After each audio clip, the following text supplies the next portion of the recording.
merupakan pentas seni diawali dengan tari langga, tidi lotihuo, dan tari dana-dana yang merupakan tari tradisi Gorontalo. Langga yang merupakan seni bela diri, tidi lotihuo atau tari rantai yang melambangkan persatuan, dan dana-dana merupakan tari pergaulan muda-mudi Gorontalo. Selanjutnya tari kreasi baru yang dinamakan dengan Hulon Dalo Lipu atau yang artinya Gorontalo negeriku, serta lagu dan tari negeriku kami persembahkan dari Jambore Pemuda Indonesia Gorontalo tahun 2018 untuk seluruh pemuda Indonesia.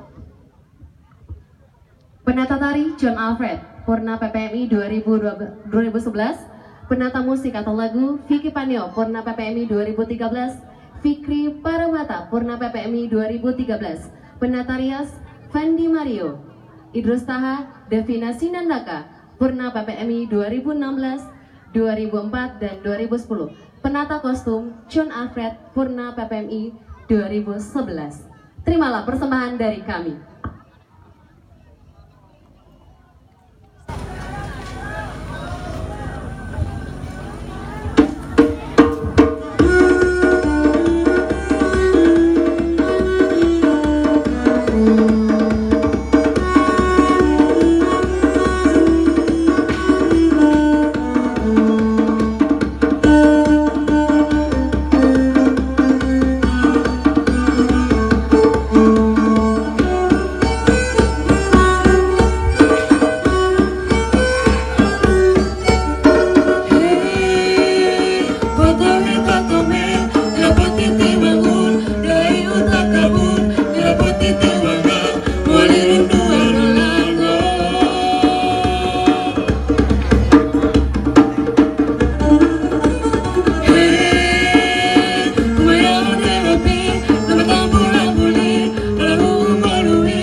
Go!